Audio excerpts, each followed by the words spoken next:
Alright guys, what's going on? It is officially week 2 now for iRacing 2021 Season 2. Lernerville 410 Sprint Car this week. Got the setup a little bit more comfortable and ran not quite 30 laps, I guess. Almost 30 laps, or is that 30 laps? I'm not going to do the math, but almost a little 30 lap run just to see how the car felt over the entire run, and I think I got it dialed in quite a bit better than what I had it. It started out a little bit loose, and it's still kind of loose, honestly. When the track, I mean, this track is absolutely dead, so you're gonna see this type of slick in a full field server. I think most of your officials aren't going to be quite this slick, so I try to keep it a little bit looser, and in the hopes that you guys don't have this slick of a track. I mean, we're we're at like a league race type feature here, so at least at the start of a league race, kind of. But I think this is kind of what your halfway point or just past halfway point towards the end of the feature is going to look like. So setup stays not I mean, it's not really loose. I'm sure you guys are going to plug this in and be like, oh my god, that thing's tight. So it is pretty tight when it's tacky out there, so keep that in mind. I'll just run through it again and what I did here.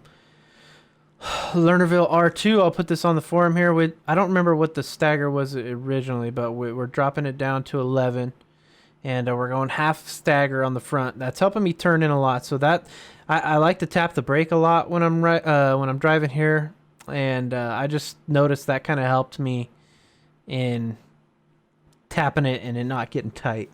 0 was quite a bit too loose, and 1 was obviously just too tight, going over the berm all the time, like I was telling you guys last week in the 360. So same stagger setup here as the 360, and then the wing, we're up at 30 for the feature. Obviously it's going to get slick, and it's going to get pretty slow out there, so we want that downforce through those corners. What else? I have the wing back at 7 here because I was running on this slick of a track. Obviously, play with it, throughout the race. You might not even need to start that far back, -2, -3 type thing if there's not very many cars in the server. So keep that in mind.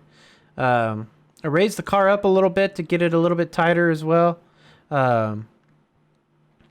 Few reasons for that. It just kind of helps the rolling speed out of the corners, and you don't have to, mash the gas as much down the straightaway to, keep your drive. The higher the car, it really helps you just have a lot of good rolling speed when you're going straight, so you don't have to stomp on this thing when the track's really slick like this. I went back, I had this at 6, this left front bump, and I don't know, like I didn't feel like I was turning in quite well with it. Dropped it down half a click. I think it was already that this 5.5, so I just went back to this, and it doesn't make much of a difference, but when you're in a pinch and you enter the corner wrong or something like that, it's a little bit easier for the weight to get over there and not push you off over the cushion. If you're too tight, you can add rebound here. You can add rebound to the left front. You can add rebound to the left rear. Or you can go up on the bump as well in the right rear. So keep those things in mind if you're too tight. And also, if you're too tight, you could also just lower the car. So you could lower the rear end. Just make even clicks. 2 clicks on that side, 2 clicks on that side, and that will loosen the car up and give you a little bit more kind of side bite, I guess, and not so much forward drive out of the corner. So if it's not very slick, you might consider lowering the car a little bit. What else did I do? I don't remember what the wheel spacings were originally, but we went to 1425 and 1625 here. And the fuel number. I was burning 0.4. Can't remember what this was once I closed it and had to reopen it, but it was less than 0.47. It was like 0.42, I think. So not very much fuel burn on a track that's slick, but I'm going to leave 17 gallons in it just because we qualified on, just over half a tank of fuel for each lap. And you're probably looking at 16 is safe. 16 should be plenty. When the feature rolls around, I think I run 16 here all the time. So 16 should be plenty. And if it's really, really slick and you're starting at the back and you're trying to make up spots and get as much out of the car as you can, drop that thing down to 15 and risk it, If you're starting at the back anyway, give yourself as little fuel as possible. So let me exit Discord here so you guys don't have to hear those noises. So again, crossweight is matching the iRacing default setup. You guys can see that when you load it up. And then I wanted to go over a couple more things that a few people had asked me after last week's one. They said, well, are you running these in qualifying? Like, is that the only thing, you're running in qualifying? The only change that I'll make, because I don't want to have to go in here and change a bunch of this. For qualifying or heat race, you can lower the car, make even clicks on each side to keep the crossweight, right? And then you can go up half an inch, a full inch, inch and a half on the stagger, and then that's going to change your crossweight, but don't worry about it. Don't worry about the crossweight at that point. If you're going to go change stagger for the qualifying or whatever it is, just ignore the crossweight. Crossweight number is something you're just really shooting for when the feature comes around. And you want a lower you probably want a lower crossweight when there's, it's tacky out there anyway. So getting a lower crossweight, a little more right rear drive, ain't gonna kill you. So, yeah, then obviously you would drop the fuel down to 2 and let her rip. If it's still too tight, like you're running practice laps and it's still too tight, you can up this bump, put it at 5. You can even lower the rebound if you wanted to, but up in the bump is plenty. Or you can or up the rebound on this side. You could up the rebound on this side. Just look through that PDF and you guys will understand what I'm talking about. Yes, I left the wheel spacing the same even when I qualified. When I was running laps earlier, when we were doing practice on a tackier track, I just left us wheel spacings. It doesn't feel like it needs to be changed or anything like that. Car turns fine. So what else did I do? Oh, obviously, yeah, you could go down to 24 wing. That was the other thing too. People were like, well, are you qualifying on 30 wing and stuff? No, like I don't qualify on 30 wing. I'll put that thing at 24 and 0 like it says in the PDF and find the moisture. Yeah, so anyway, that was one question. And then the other question was, so people went and read the forum, and former iRacing Pro World Champion Tim Ryan said, go put a 950 bar and -3 turns in the right front and let me know how good it feels, or something. And I responded, I said, I'm praying for the day the cars don't feel so dull. And then Nick Cooper said, agreed. So everybody, there's like 3 or 4 people that had asked me, they said, does that really work? Yes. I mean, you can find a setup that you like. Let me go back and just load the one I like. Lernerville 2. Okay, so we got the stagger. Everything's right. 48.20. Perfect. So if you went in here and put 950 and -3, it's going to drop your crossweight all the way to 42.8. Now, sometimes your starting crossweight already can be too low, and then you're going to end up failing crossweight. So you have to play with some things. So what's the point of doing this? It's just kind of a weird little...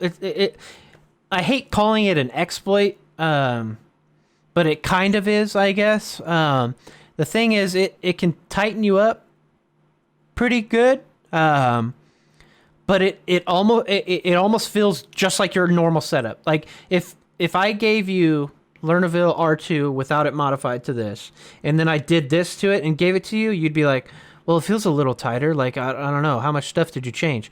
This is a huge change, but you don't really feel it. And that's kind of the problem with iRacing. And that's why we talk about how the cars are so dull, and, how the car, you can make a huge adjustment on something like that. and it just doesn't change anything at all, it feels like. So in my old PDF, which actually I'll just bring it up. Let me bring up my old PDF here. Let me move this out of the way in case you guys are watching. Documents. Okay, let me try this again. For some reason, it would not open my thing here. So you can see I've done quite a few Bibles. This one was originally done on December 15th, 2020. Okay, so I don't even know if that's the right one. Let me see if it's this one.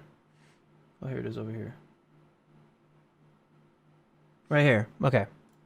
So this was when I was experimenting with like 1050 bars all around and stuff. So let me zoom in. Okay.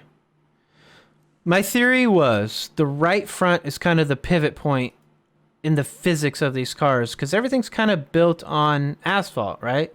So if you're trying to get yourself a lower cross weight to make the car feel tighter on the entry, kind of looser on the X, or yeah, kind of, and it plays more into your favor when the track is like way slicked off, right?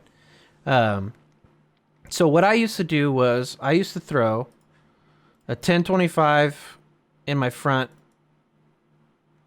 with 3 turns. And that would be like my adjustment, like instead of taking the front stagger out. Now I just take the front stagger out so I can leave this at 1050, and this is what my adjustment became. Taking the front stagger out instead of adjusting this pivot point, because you adjust this right front and the car kind of rotates on this axis, it feels like. So when you turn into the corner, this right front digs in and the rest of the car kind of moves around it, right? Your right rear comes this way, your left rear follows, your left front, and then you're exiting the corner, this is kind of staying planted, and the rest of the car is straightening out behind it, right? The right rear's going back, the left rear's going back, the left front's going back. So the right front, does this work on 950, -3 bars? The answer is yes, unfortunately. Is it comfortable for everybody? I mean, try it out. That's what I'm saying when you have a setup that you like. If you like this setup with 1050 bars in the front with 3 turns, 1025s, everything's the same. You don't have to change anything. You're like, man, that setup's really good. It might just be missing one thing. Try this out. Give this a shot. And you never know. Is it kind of a wacky, like, this shouldn't work thing? Absolutely. But there are cases where it does, and it feels really, really comfortable. So, like I said, I never used to go to that extreme. I used to go to, like, 1025. I used to have a Fairbury set that was on, like, 1025 and, like, -1 turn. And that felt really good to me. But now, my main adjustment is kind of this front stagger. This is a huge adjustment. And, it's easier for me to just make small clicks and not necessarily exploit the game, but, do something that I hate that it works. So that's kind of where that is with that. I don't even remember what lap this was on when I had to restart it, but let's watch from the beginning here. So my inputs will be here. Let me turn the sounds up a little bit, make sure everything's good, and let you guys just watch this for a bit.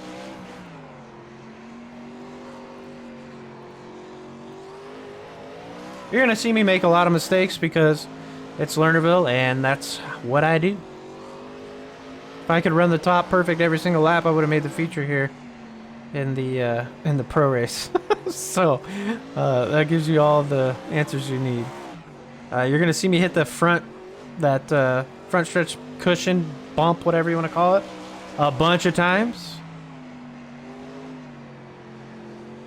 But you can hear how much I'm out of the throttle, and then I'm like not even getting full throttle on the straightaways because the car wants to snap like into the wall or down the straightaway, depending on where my car placement is, right? So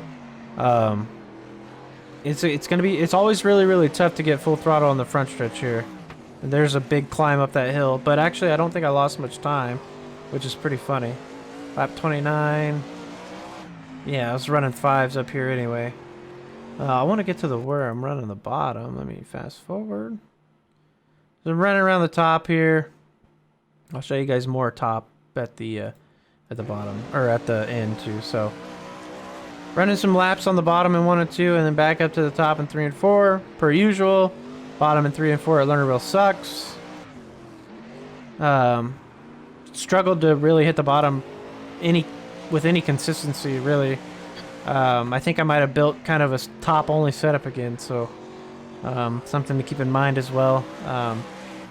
The wing, well, I mean, you can kind of see my front end lift up when I'm coming out of the corner, and I'm really having to steer it kind of left when I'm trying to get down 100% throttle. So the wing's pretty far back, so it's probably lifting me up a little bit as I'm coming out of the corner here. And it's hard to keep the car down. You can see it's just pulling out to the top.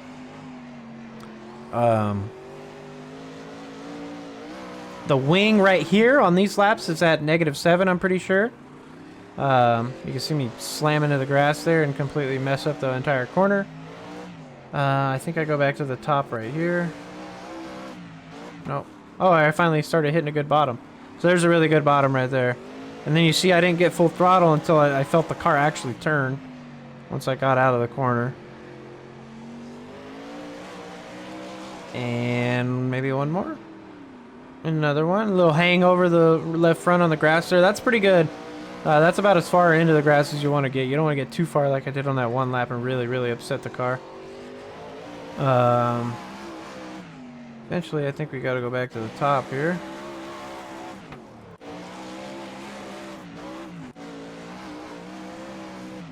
See me climbing the front stretch cushion.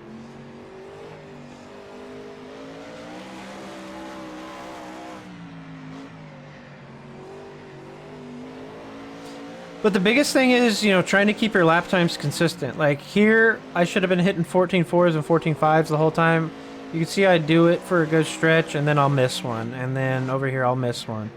I'll miss a big, pretty big one, another pretty big one.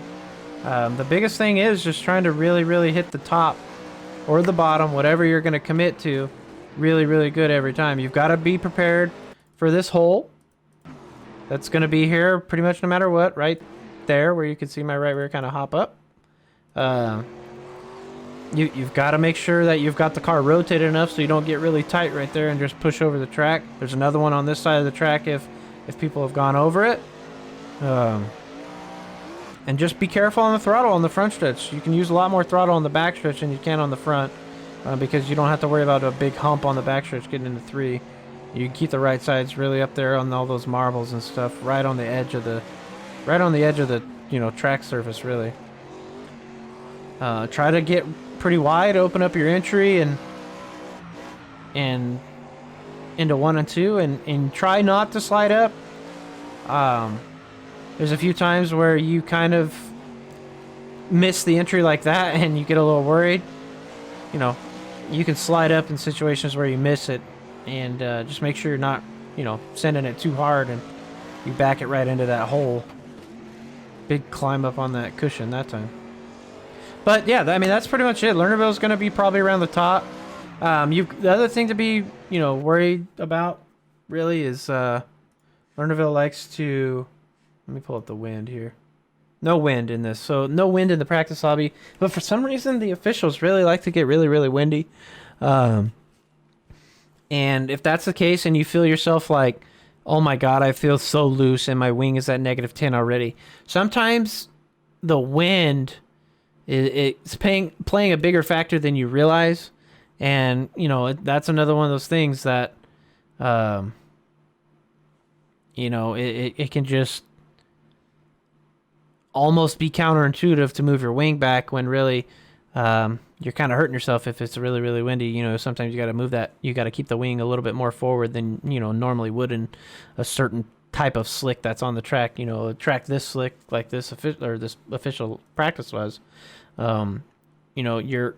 Everything that you've ever learned is saying, well, I got to pull my wing back, tighten me up as it gets slicker and slicker. But if it's really windy, I mean, I had a official last season at Lernerville with 14-mile-an-hour winds and, like 18-mile-an-hour gusts and stuff. And I was awful. Like I just kept blowing it off the track because I had my wing too far back and I wasn't moving it forward fast enough. And by the time I realized what the adjustment was that I needed to make, which was go forward, it was too little, too late, and it was an awful, awful finish. But I hope this one I got here for you guys is going to be comfortable for a majority of you. Just be patient. You've got to be patient on the throttle here at Lernerville, especially in the 410. I know you guys saw me full throttle almost on a lot of those laps on the 360 last week, but these cars are just so much more touchy and so much more floaty that you've got to be so patient on the front stretch. So just don't forget that. I don't think I have much else to say other than just good luck, really. I preach patience all the time, and that is Lernerville to a T. So if you're trying to set up a pass, look low in 1 and 2. If you don't gain time in 1 and 2, get back in line in 3 and 4, and then run the top or whatever that you were running in 1 and 2, and then try and slide it through really low on 3 and 4, and get up here, put the right rear on the cushion, and don't get in the throttle too hard and spin as you're trying to get back down the track. Sliders here, and I'll show you. If you're landing out here, you're not going to be able to get very full throttle, right away. So you're going to be pretty low on throttle here, but this car is going to be inside you now with a bad run into 1 and 2. So they're either going to have to throw a slider into 1 and 2, or they're going to have to run the bottom and try and get back around you if they didn't pull alongside of you and get back in front of you. So now you've got the advantage. You're going into 1 and 2 in the optimal line. They want to throw a slider. You've got a lot of room to cut down. You've got a lot of marbles here usually too, and a lot of grip through the middle. A lot of room to cut down, and then they're going to be really, really slow as they slide up here, and then you can usually pull up in front of them. Once they land here, you're already here, pulled down in front of them, and trying to get back in front of them 3 and 4, and that's where you can set up your passes. So you'll be alongside of them, and then you'll have more speed cutting down than they will sliding up and trying to get the cushion run out. So set up the pass in 3 and 4, and then complete it really technically, in 1 and 2 once you're coming out, and then you'll have the top all to yourself in 3 and 4, and good luck. Hope it sticks. Other than that, I don't have much else. As far as setup again, I'll show it one more time. The 11 stagger in the back, 1/2 inch in the front. 30 wing, pull it back to where you need it. I needed -7 on this track here, so like I always do anyway, I put my setups in there with -5, so I'll do that for you guys right off the bat. And then earlier I talked about qualifying and stuff like that, what it needs to change, and yeah. Other than that, probably 16 gallons is enough, but I'm gonna leave the 17 just in case you have a really hammered down track. And I think that's it. Good luck, everybody. Again, thanks for watching. Good luck week 1 or week 2 now. And go get some wins and let me know. See you guys.